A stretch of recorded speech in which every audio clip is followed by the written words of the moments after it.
She gave them her home. They gave her silence, betrayal, and a plan to erase her. But what they didn't know was she'd lived through worse. They thought age made her weak. They were wrong. It made her dangerous. I used to think the house was too quiet after my husband passed. Now I know silence has different shades. Some quiets hold peace, others press on your chest like the weight of unspoken words. Our home, no, my home, used to be filled with warmth, the steady hum of conversation, the occasional argument over dinner, the mundane back and forth of a long marriage. Now all that remains is the ticking clock in the hallway and the occasional creak of floorboards that no one cares to fix. When my son Grant asked if he and his new wife could move in just for a little while, I didn't hesitate. I said yes with the kind of certainty that only mothers possess, the certainty that no matter what, family comes first. I made up the guest room, stocked the pantry with her favorite almond milk, and even rearranged the garage so they could park close. I told myself I was doing what any loving mother would. Camille arrived with a smile that didn't reach her eyes. Beautiful, sharp, and polite to the point of perfection. She hugged me like she was fulfilling an obligation, thanked me in a tone that made me feel more like a hotel manager than a mother-in-law. Grant looked happy, though, or maybe just relieved. At first, everything seemed fine. We ate dinner together a few nights a week. I tried to give them space, though I cooked enough for 3 and left the kitchen light on just in case. But soon, dinner plates returned untouched, messages went unanswered, and Camille's gaze started passing through me like I wasn't even there. I remember the first time she corrected me. It was something small, how I folded the towels. She smiled, but it came with a hint of superiority. That's not how I do it, but thanks. As if the decades I spent running a household were quaint relics of a less refined era. It didn't stop there. My suggestions became interruptions, my help, interference. When I mentioned a family recipe, she sighed and changed the subject. When I complimented her on a new dress, she looked me up and down and said, "Thanks, it's probably not your style." Still, I told myself she was just adjusting. New marriages are hard. Blending families is harder. I kept my voice soft and my expectations softer. That's what we were taught, right? Don't stir the pot. Don't make waves. Keep the peace, even if it cuts you open. Grant didn't seem to notice, or maybe he didn't want to. He'd nod along when I brought up little things, but his eyes always darted toward Camille, like he was waiting for her cue. I started eating dinner alone more often. I'd cook, clean, and then sit at the table by myself, the chair across from me glaring empty. I'd text Grant to see if they'd be home and get nothing back. Once, I knocked on their door just to ask if they wanted dessert, and Camille opened it barely an inch. "We're fine, thanks." Door closed, cold stare, silence. It became a routine. I'd hear them laughing behind that door, the muffled sounds of their world, while mine shrank around me. One night, I left a small basket of folded laundry outside their door. No thank you. The next morning, it was back on the laundry room floor, unfolded. I started second-guessing everything. Was I too nosy? Too present? Was I the problem? I remembered my own mother biting her tongue through decades of indignities. "That's just how it is," she'd say. I used to swear I wouldn't live like that. Yet here I was.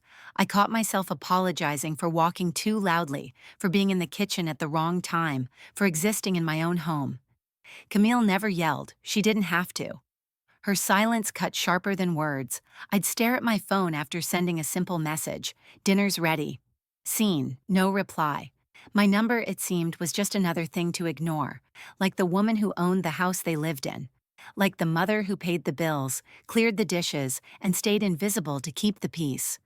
We didn't talk about disrespect in my time. We swallowed it. But each bite I took these days left a sour aftertaste, and the silence wasn't peaceful anymore. It was the kind that makes you question your own worth. Still, I kept setting the table for 3. It didn't happen all at once. Distance rarely does. It creeps in quiet, between silences that go unnoticed and conversations that never start. Carter used to come home and ask how my day was. He'd sit at the kitchen island while I cooked, nibble on vegetables I'd sliced, teasing me about how I still cut everything too big. He stopped doing that. I can't remember exactly when. One night, he didn't show up for dinner. Then it became every night. I'd still set the table for three. Habit or hope, I'm not sure which. The chairs stayed empty. The food cooled quickly.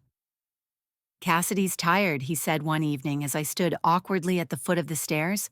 We'll eat in our room. Their room, in my house. At first I told myself they were just adjusting. Newlyweds deserve privacy, right? But it wasn't privacy, it was distance. A gate quietly lowering between us disguised as convenience and comfort. Cassidy's tone never changed, always polite, always smiling, always slightly too slow to respond. I'd mention something, and she'd blink like she hadn't heard, then nod and change the subject. She spoke to me like a PR rep deflecting bad press. "I think I'm going to repaint the hallway this weekend," I said one Saturday over coffee. "Oh," she replied, not looking up from her phone. "Do you want help?" I said no, even though I meant yes. She smiled, didn't offer again.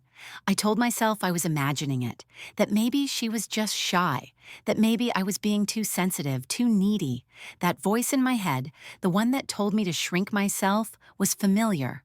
I'd lived with it since I was 12, since my own mother used to sigh every time I spoke too loudly or asked for too much. "Nice girls don't make waves," she'd say, brushing my hair back so tightly I could barely blink. Back then, I learned how to keep my mouth shut, how to nod and smile and apologize for taking up space. That training followed me into adulthood, into marriage, into motherhood. I didn't speak up when my late husband joked about my weight in front of friends. I didn't protest when Carter dropped out of college to chase a half-baked startup idea. I've always supported, always stood behind. And now, here I was, supporting two grown adults who barely acknowledged my presence. "You should tell them how you feel," said Denise, my coworker and the closest thing I had to a friend. We worked at the local library together, sorting returns and chatting during slow hours. She'd been through a divorce. She knew things. "I don't want to seem ungrateful," I said, eyes fixed on the scanning machine. "I mean, they're not mean." "They don't have to be mean to be cruel," she replied softly. Back home, the lights stayed dim in the evenings. They liked the ambiance. It made the house feel like it was slipping into sleep before I was ready. I'd hear them laughing upstairs sometimes, behind their locked door, the door they started locking about 2 months after moving in. I knocked once, needing to ask about the laundry. Cassidy opened it an inch. "Is everything okay?" she asked, too smoothly.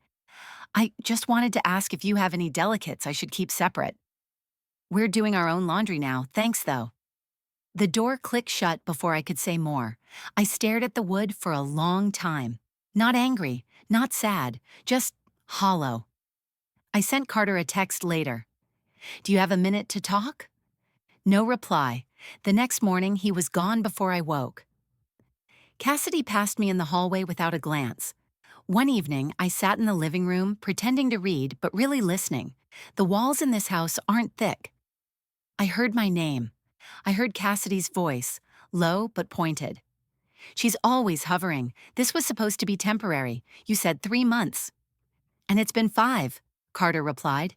"You need to say something. We need our own life." A silence followed. Then, faintly, "I will. Soon." My hands trembled. Not from surprise, but from the raw wound of knowing what you've suspected all along is true. I wasn't paranoid. I wasn't imagining it. They were planning to push me out of my own home. I turned off the lamp beside me, sat there in the dark, and stared out at the yard. The porch light flickered, casting shadows against the grass. Somewhere, a dog barked.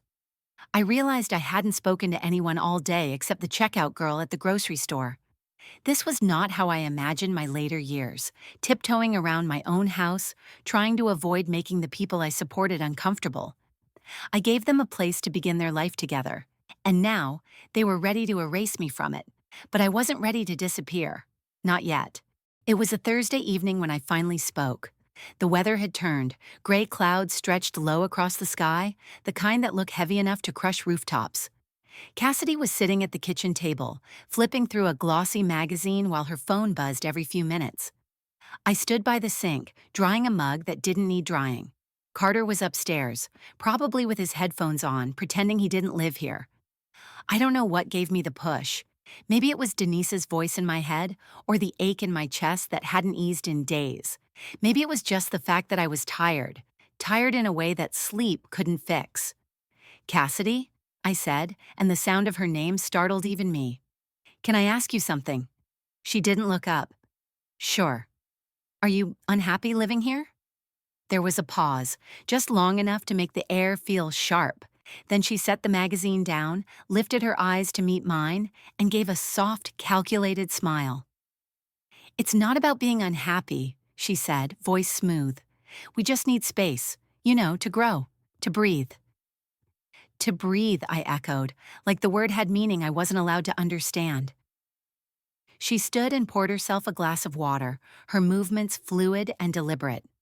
It's just hard to feel like newlyweds when there's always another person around. I waited for a thank you, a we appreciate what you've done. But none came. Instead, the air grew denser with what wasn't said. Carter walked in then, barefoot and disheveled, holding his phone. He looked between us, sensing the edge. I was just telling your mom, Cassidy said lightly, that we need some space, nothing dramatic. He didn't speak, just shifted his weight and looked at the floor. Is that how you feel too? I asked, voice barely audible. He hesitated, then, finally, I think it would be good for us. And just like that, I felt the weight of every meal cooked, every late-night ride given, every time I'd said yes when I wanted to say no. It all folded in on itself, meaningless in the face of this quiet rejection. They didn't yell. They didn't throw blame. But somehow the silence of his agreement hurt more than words ever could. I left the room. Upstairs, I found myself standing in the hallway, eyes fixed on a framed photo. Carter at age 10, grinning, missing both front teeth, his arm around me at the beach. I reached up, gently removed the frame from the wall. The glass felt cold in my hands. One by one, I took the photos down, the ones of our family trips, birthdays, graduations. Each frame came off like a layer of skin. I wrapped them in tissue paper, placed them in a box, and set it in the back of my closet. I didn't cry. I thought I would, but there was only stillness, a kind of internal silence that felt more final than tears. Later that night, as I sat on the edge of my bed, I thought back to my childhood. I'd come home from school once, age 14, flushed and shaking. I told my mother a teacher had touched my back during detention and that it made me uncomfortable. She looked at me, eyes cold. You probably misunderstood. Don't cause trouble. And I didn't. I never did. I learned that speaking up made things worse. That comfort was a luxury you couldn't afford if you wanted to be liked, to be loved. I didn't speak when my boyfriend in college mocked my major in front of his friends. I didn't speak when my husband forgot our anniversary 5 years in a row. I didn't speak when Carter borrowed money he never repaid. I swallowed it all, quietly, because that's what good women did. But that evening, something changed. I went to my desk drawer and pulled out an old leather-bound notebook, one I'd been saving for someday. I opened it, hands trembling, and on the first page wrote, I am not invisible. The words startled me. They looked too strong to have come from my pen. I underlined them. Then I kept writing. I wrote about the dinners eaten alone, the locked door upstairs, the way Cassidy always smiled when she dismissed me. I wrote about how Carter had started saying we instead of I. I wrote about the silence. The next morning, things carried on as usual. Cassidy made toast, Carter left early. No one mentioned the conversation, but something had shifted. When I passed them in the hallway, I didn't smile. I didn't nod. I didn't try to fill the silence. I let it hang. At dinner, I didn't cook for them. I made a single serving of soup and ate at the far end of the table. Cassidy raised an eyebrow. Carter didn't look up. They didn't ask if something was wrong. They didn't care. Or maybe they did and just didn't want to know. I wrote every night that week, not pages, just fragments, thoughts, memories, things I never said. I wrote about how I used to sing Carter to sleep, how I stayed up all night when he had the flu in 3rd grade, how I missed who he used to be. I wrote about how I missed who I used to be. By the end of the week, the house felt different. Not theirs, not even mine, just space, hollow, echoing space. But inside me, something had begun to solidify. A voice I hadn't heard in years. Not loud, not angry, just firm. It whispered, "Enough." It wasn't the first time Cassidy had dismissed me, but this time, something inside me tipped. She'd made a comment at breakfast, something about how some people don't know when to give others space. She said it to Carter, but her eyes flicked to me like a spotlight. I didn't say anything, just picked up my plate and carried it to the sink. Later, I texted her from my bedroom. "Was there something I did today that upset you?" It was careful, soft, measured, like all my words had been lately. No response. 2 hours passed, then 4. I checked the message. Delivered, not read. By evening, I tried calling her.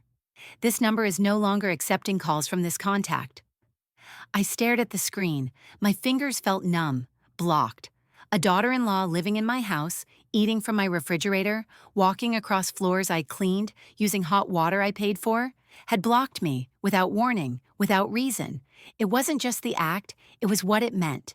It meant, you don't matter here. I stood in the kitchen that night trying to shake it off, stirring a pot of beef stew that had once been Carter's favorite, the kind I used to make when he came home from college, when his face still lit up at the smell.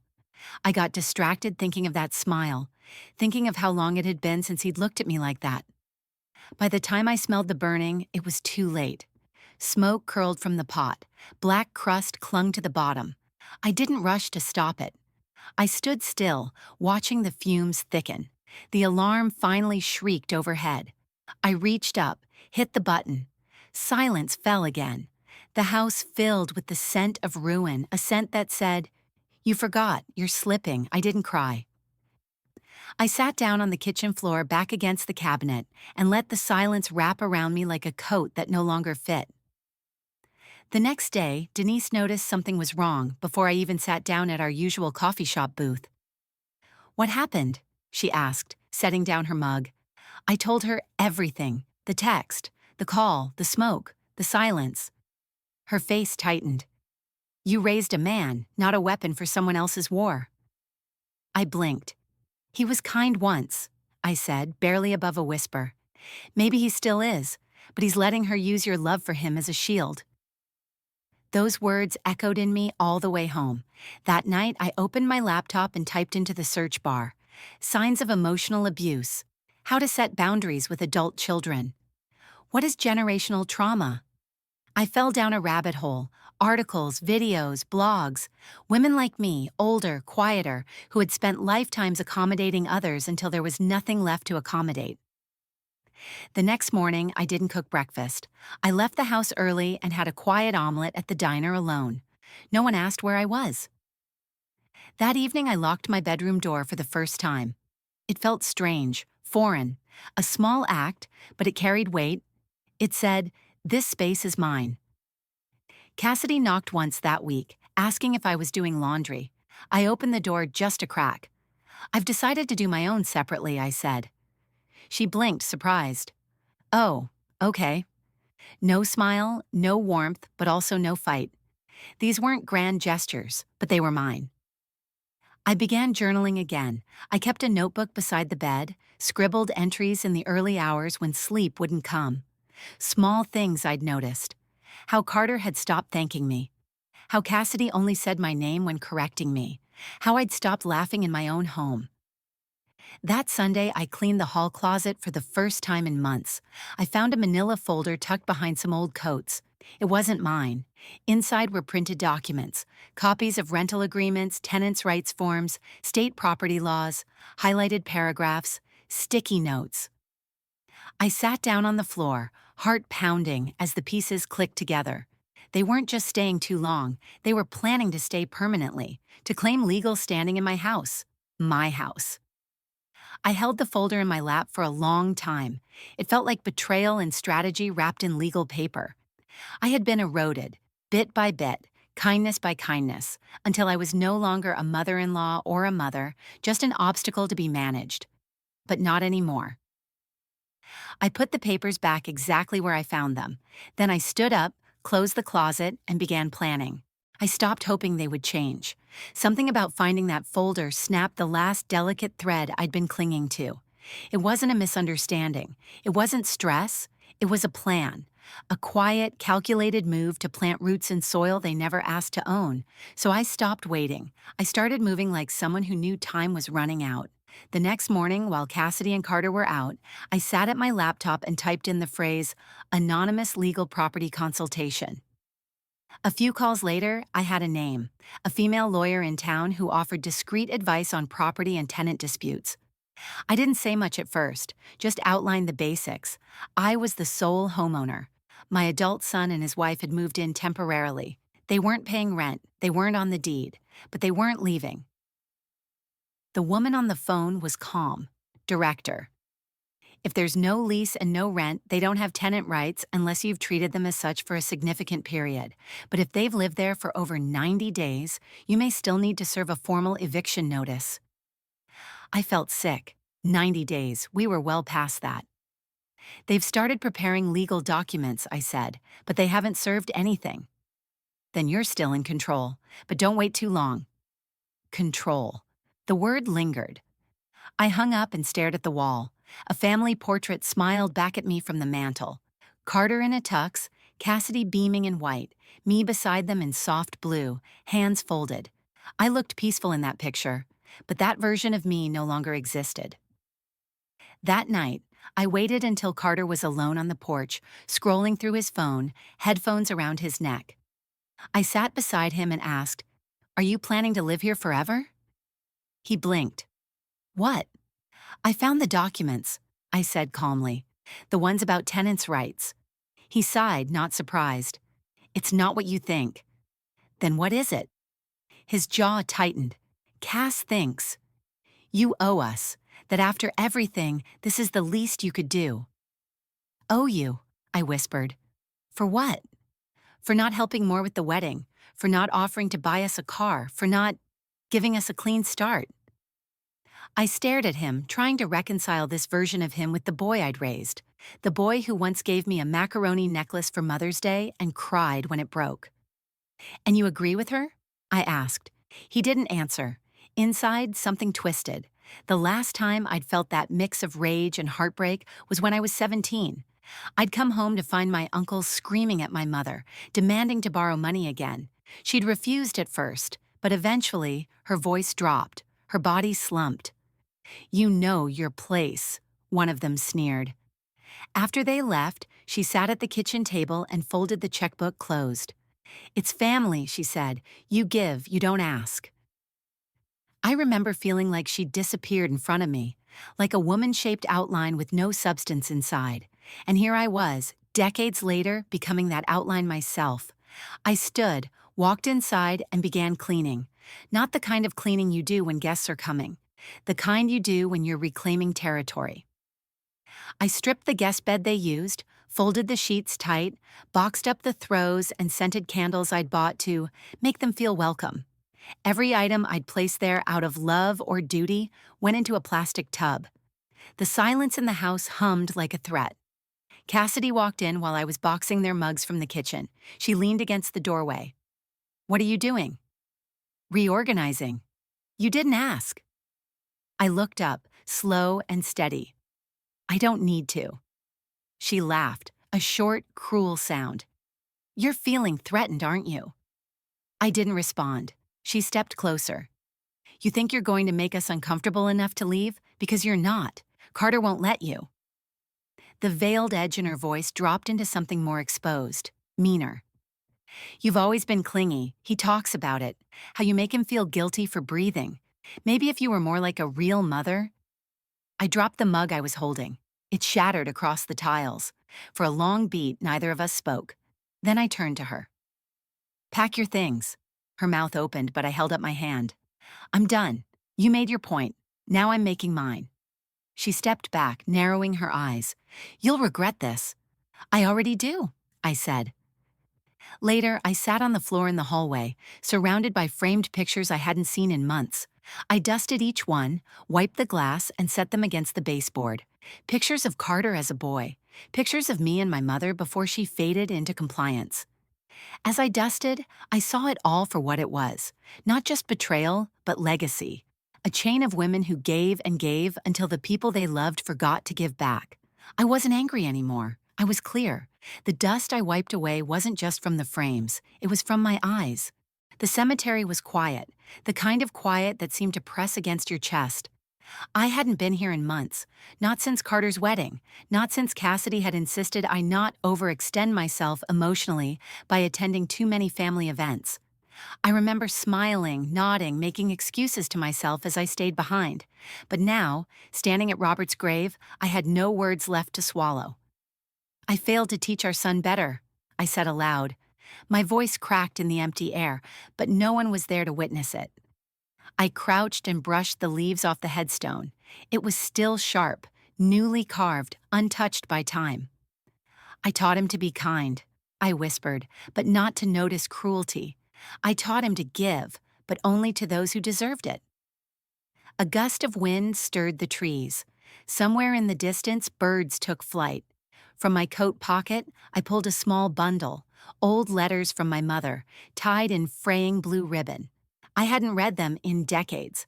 I sat on the grass, fingers trembling as I unfolded one. The handwriting was neat, firm. Don't say anything, you'll just make it worse. Another.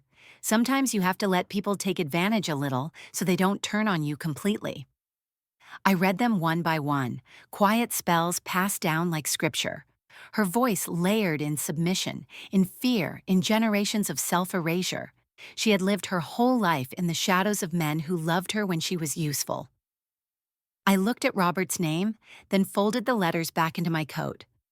The cycle stopped here. Back home, I stood in the center of the living room and let myself breathe. It felt different now, less like a home and more like a space waiting to be reclaimed. The furniture was still in place, their shoes were still at the door, but something had shifted. I drove to the hardware store and bought a new set of locks, then to the electronics store, where I picked out a phone I'd researched. A secure number, private, clean. When I returned, I installed everything myself.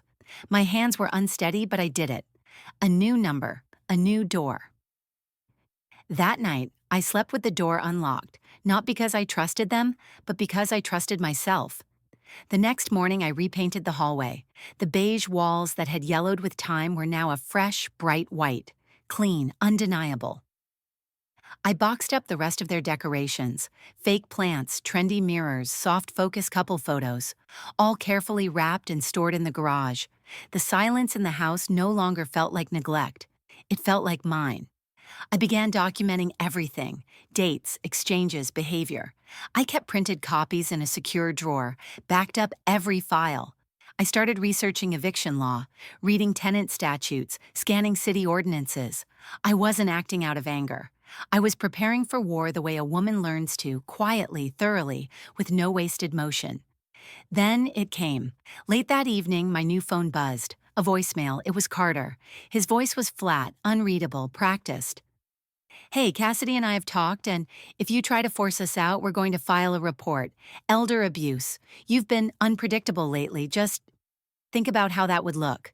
Maybe it's time to stop escalating this. I didn't replay the message. I didn't need to.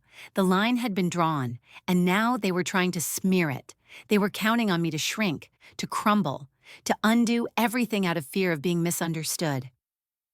I looked out the window at the dark street, the glow of the porch light casting soft shadows on the steps, and for the first time, I felt something startling beneath the grief. Clarity. The law office was smaller than I expected, tucked between a florist and a dry cleaner in a quiet strip mall off Main Street. The door chimed as I entered, and for a moment I hesitated, my fingers tightening around the handle of my purse. It wasn't fear, not exactly. It was the weight of walking into a place meant for people who did bold things. And for most of my life, I'd been anything but bold. A young assistant led me into a small office with soft lighting and too many legal books. Then came Madeline Crane, my lawyer. She was in her early 50s, confident without being cold. She extended her hand with the kind of firmness that said she didn't need to prove anything. You're not the first woman to sit in that chair with a heavy heart and a messy situation, she said, gesturing for me to sit. You won't be the last. I smiled faintly, unsure how much to give away, but she didn't rush me.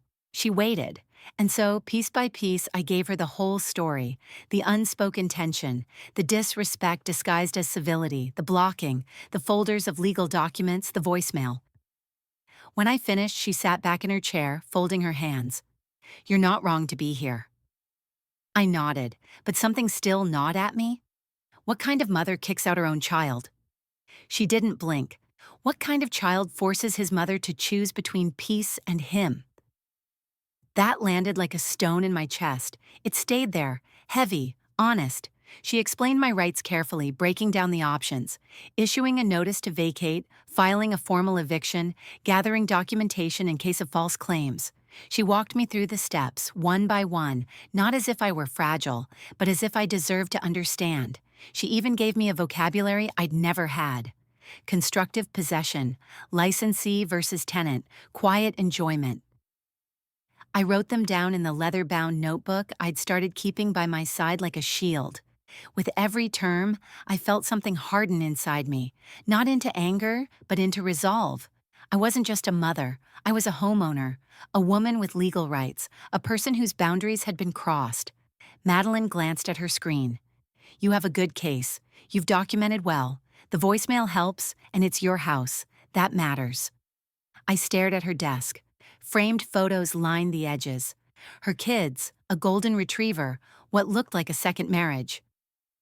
"Do they ever hate you?" I asked quietly. She tilted her head.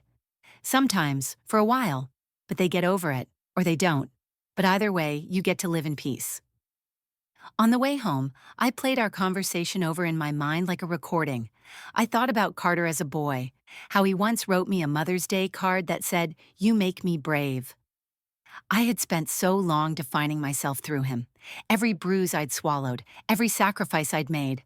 I told myself it was love. That's what good mothers do. They bend, they yield. But sitting in that chair across from Madeline, I realized something terrifying and beautiful. I didn't have to be just a mother anymore. I could be a woman again, a woman who chose herself. That night, I started the legal process. I filled out the necessary documents. Madeline guided me through the paperwork. She advised me to change the locks again, officially this time, with legal backing once the notice was served. I drafted the formal letter of intent to vacate. She reviewed it, suggested revisions. "I suggest you hand deliver it," she said. "It'll make things clear." And what happens after? You wait. If they refuse, we file, and you do it with your head held high. The next morning, I printed the letter, folded it twice, slid it into a plain envelope. Carter was in the kitchen when I came downstairs. Cassidy wasn't home. He glanced up, wary. "I need to talk to you," I said, and handed him the envelope. He didn't open it, just stared at it like it might burn. "What is this?" 30 days' notice. His jaw clenched. "You're seriously doing this?" "Yes." He stepped back, blinking. "You've changed. I've remembered who I am." He didn't respond. He set the envelope on the counter and left the room. I didn't follow. Later that afternoon, I sat on the porch with a cup of tea. The wind rustled the bushes. A neighbor waved as she walked her dog. The air smelled like cut grass and cool pavement. And for the first time in months, the space around me felt open, like air I was allowed to breathe. This wasn't vengeance. This was self-respect. The envelope was already in his hand. He had read it, judging by the tension in his shoulders and the way his fingers curled around the paper like it had personally betrayed him. Carter stood in the center of the living room, the same room where we used to watch movies on Sunday nights, where he once built pillow forts as a boy. Now, his voice trembled with restrained fury. "You're really doing this?" "I already have," I said, my tone flat. Cassidy entered moments later, keys jangling in her hand, sunglasses still on. She took one look at Carter's face and turned toward me. "What's going on?" "She's kicking us out," he said before I could answer. Cassidy's eyes darkened. She tossed her bag onto the chair and turned sharply toward me. "You're unbelievable," she said. "After everything we've done for you?" I didn't respond. I stood with my back straight, feet planted, calm in a way that unnerved her. "You know what this is?" she continued, voice rising. "This is bitterness. You hate that we're happy. You can't stand not being needed. Still, I said nothing. You're a monster. The word floated through the air and settled into the silence like ash. Behind her, Carter paced, then stopped, then looked me dead in the eyes. You were never really there for me anyway. That cut deeper than I expected, but I didn't flinch. He kept going. You worked late every night. Missed my fifth grade recital, remember that? I looked out in the crowd and saw every other mom but mine. I did remember. I had worked a double shift at the diner that night. We needed the extra money. He needed new shoes. His father had been sick again. I had no choice, but I said none of that, because excuses don't soften a wound once it's scarred over. I wasn't perfect, I said quietly, but I was there, every way I could be. He didn't reply. He looked away. Cassidy moved toward the hallway, slamming the bedroom door hard enough to rattle the picture frames. Outside, the sky had turned a bruised shade of gray.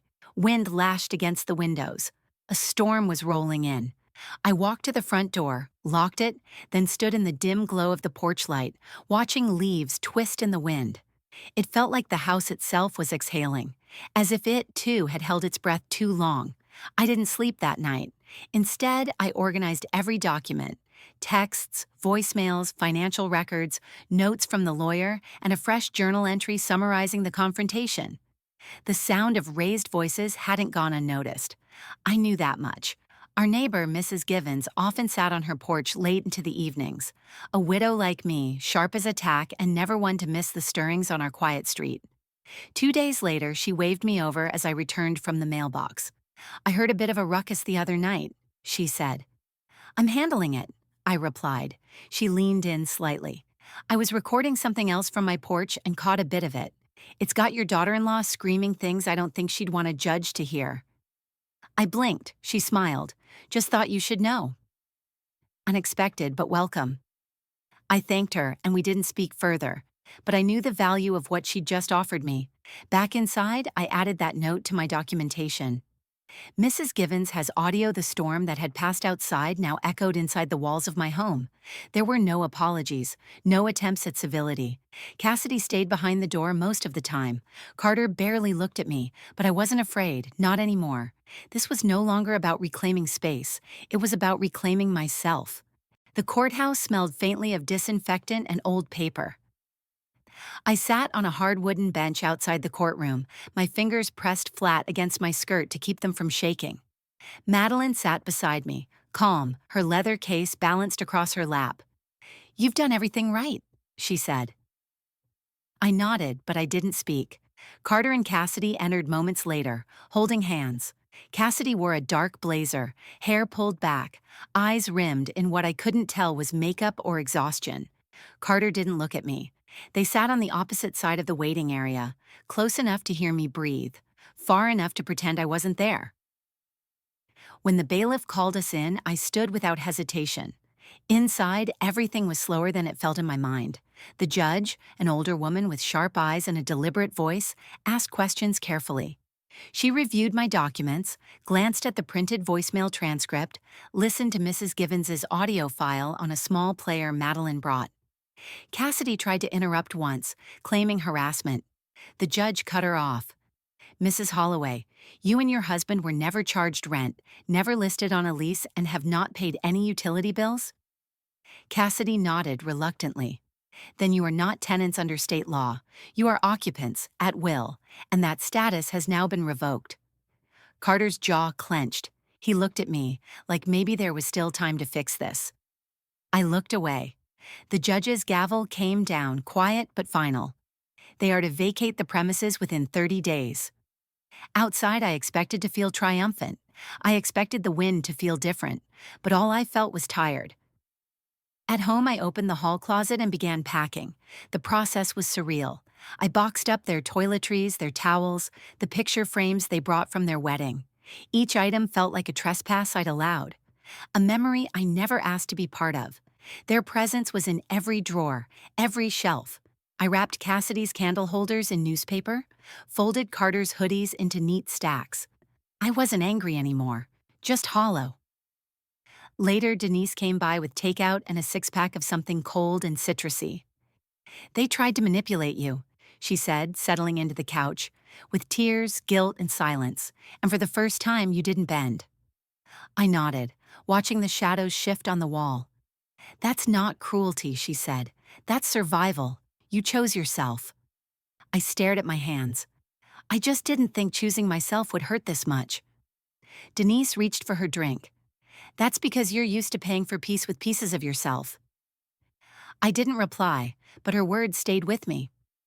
That night, I sat alone in the living room with boxes at my feet and dust in the corners. The space felt foreign and familiar all at once. I had won, but I had also lost something I'd never really had to begin with, a version of family that had never truly seen me. Outside, the porch light flickered. Inside, I sat with the ache. But I sat taller than I ever had before. The house breathed again. It was subtle at first, a kind of stillness not born from tension but from peace. I could hear the creak of the floorboards under my steps, the soft hum of the refrigerator, the rustle of wind brushing the siding. It wasn't empty, not really, it just belonged to me again. I didn't fill it with noise. I filled it with life. I started in the backyard, pruning the overgrown roses I'd ignored for months. My hands found the rhythm quickly. Clip, pull, release. There was something healing in the simplicity, the predictability. From there, I moved indoors, repainting the guest bedroom, moving furniture, lighting candles not for ambiance, but for myself. One morning, I found a flyer on the bulletin board at the library. Support group for parents of estranged adult children, every Thursday at 6 p.m. I stood there for a long time before pulling a tab. That first meeting, I barely spoke, but I listened. And listening was enough to remind me I wasn't alone. Other mothers, other fathers, all of us mourning the same thing, an invisible loss, the kind that doesn't get casseroles or sympathy cards, the kind people tell you is your fault. Week by week, I shared more, laughed more, cried once, and it was okay.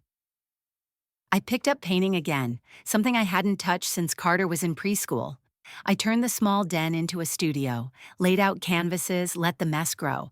I painted flowers, oceans, doorways, and sometimes just shapes I didn't try to explain. And I wrote. The blog started as a way to organize my thoughts, but it grew faster than I expected. The house I paid for became a quiet corner of the internet where women, mostly older, mostly tired, came to say me too. I received letters, dozens. One woman wrote, "I've never told anyone that my son screamed at me the day I asked for rent. I still make excuses for him. Your story gave me permission not to." Another said, "Your voice feels like the one I lost when I married my daughter's father." Their words wrapped around me like threads, stitching together the broken places I hadn't realized were still bleeding. I printed every letter, tucked them in a box, and labeled it, proof I was never alone. I began seeing a therapist too. Her name was Lucinda, and she reminded me of Madeline in some ways. Grounded, sharp, unafraid to name the things I'd spent a lifetime tiptoeing around. "You are not cruel," she said in our third session. "You are conditioned, and you're finally unlearning." Friendships I'd let wither slowly returned. Denise and I made Tuesday nights sacred, wine, takeout, sometimes bad television. We laughed, really laughed, the kind that shook something loose in my chest. The house no longer echoed, it hummed. Then, one afternoon, I opened the mailbox and saw his handwriting. Carter. The envelope was plain, no return address. Inside was a folded letter written in rushed pen. It wasn't an apology, it was an explanation. "I didn't know how to tell you we were drowning. Cassidy thought if we pushed harder, we'd float. I went along with it because I thought you'd cave. You always did. You were strong in ways I didn't understand. Maybe still don't. I'm not saying you were perfect. You weren't. But I don't think you were trying to hurt us. I just wish you'd tried harder to understand how scared we were." I read the letter twice. Then I set it down. There was no forgiveness in it, no recognition of what had been taken, but there was truth, or something close to it. I didn't write back, not out of spite, but because I'd spent too many years trying to fill the silence for both of us. This time, the silence belonged to me. The letter sat in my purse for 3 days before I opened it again. I brought it with me to therapy. Not because I expected answers, but because I needed to say the words out loud, to hear how they sounded when they weren't just bouncing around in my head. Lucinda waited as I unfolded the pages. Her office was still, quiet, the ticking wall clock marking time like a metronome. "I got this from Carter last week," I said. She nodded, letting me lead. I began reading. "I didn't know how to tell you we were drowning. Cassidy thought if we pushed harder, we'd float." His voice, his written voice, wasn't cruel. It wasn't remorseful either. It was neutral, as if he were narrating someone else's mistakes, a stranger recounting a story where no one was to blame. "You always gave in. You always came through. I thought you would again." The words hit like rain on dry ground. Not violent, but persistent. They soaked in. As I read, my mind wandered, not away from the words, but behind them. Back to the morning he stayed home from school because his asthma flared, and I held him through wheezing breaths. He had told me, "I like being sick sometimes. You're around more." Back to the night I missed his school recital. I'd called him from the diner phone during my break. He'd said, "It's fine." Dad taped it. He'd always wanted more of me, even when I had nothing left to give. But as I listened to myself speak his words, I saw the pattern. How his memory edited out the cost of my love. How he remembered what I didn't do, not what I gave. "I just wish you'd tried harder to understand how scared we were." I stopped reading. Lucinda waited. She always waited with grace. "He writes like I was watching them drown and walked away," I said. "But I was drowning too, just quieter." Lucinda leaned in slightly. "What do you think he was hoping you'd do with this?" "Validate him. Say I understand. Maybe even say I was sorry." "Are you?" I thought for a long moment. "I'm sorry he's hurting, but I'm not sorry for saving myself." I folded the letter slowly, methodically. He's still rewriting the story so he doesn't have to be the villain. But I'm not trying to make him the villain either. I just won't let him make me the problem anymore. Lucinda nodded. Sometimes letting go isn't about forgiveness. It's about stopping the negotiation. We sat in silence, not awkward, just full. Then I said, "I want to burn it." She didn't blink. "Would you like to use the fireplace here?" I nodded. She led me to the small sitting area near the back of her office. The hearth was old brick, clean and unused. A glass jar of matches sat on the mantel. I knelt and struck the match. The flame danced small and bright. I held it to the edge of the paper. The fire moved slowly at first, then eagerly. It blackened the corners, curled the handwriting into ghosts. By the time it reached the middle, Carter's voice had dissolved into smoke. I opened the side window. A breeze slipped in, catching the gray ashes and lifting them into the air. They scattered quickly, leaving behind nothing but the faint scent of something once important. Lucinda stood back, respectful, watching with me. "Closure," I said quietly, "doesn't always come in a hug." "No," she said. "Sometimes it's just the absence of weight." That night, I didn't check the locks. I left my bedroom door open just a crack. Not out of habit, but by choice. For the first time since this all began, I slept soundly. No dreams, no panic, just peace. I used to believe that being a mother meant giving without pause, without end, without question. I thought love was measured by how much of yourself you could sacrifice. But I was wrong. Love that erases you isn't love. It's servitude. The house is different now. Not just in sound or stillness, but in light. Morning sunlight filters through the windows without interruption. I hear the hum of the dishwasher, the rustle of birds outside, the low laugh of Denise dropping by unannounced with a bag of croissants. It doesn't feel lonely anymore. It feels mine. I sit at the kitchen table with my journal, its pages now thick with memory, insight, clarity. Some pages tear-stained, others filled with fragments of anger, of courage, of questions that once seemed impossible to ask. Today, I write the final entry. A letter, not to Carter, not to Cassidy, but to someone more important, to the woman I used to be. Dear me, you didn't do everything right, but you were never meant to. You thought silence was strength, that endurance was love, that being good meant being last. You were taught to carry everyone else's needs before your own, to make room, to make peace, to stay soft even when you are breaking. But I need you to know you didn't fail. You survived, and now you are free. You are not defined by who stayed, who left, or who never really saw you. You are defined by the day you chose yourself. That was the beginning, not the end. Love, you.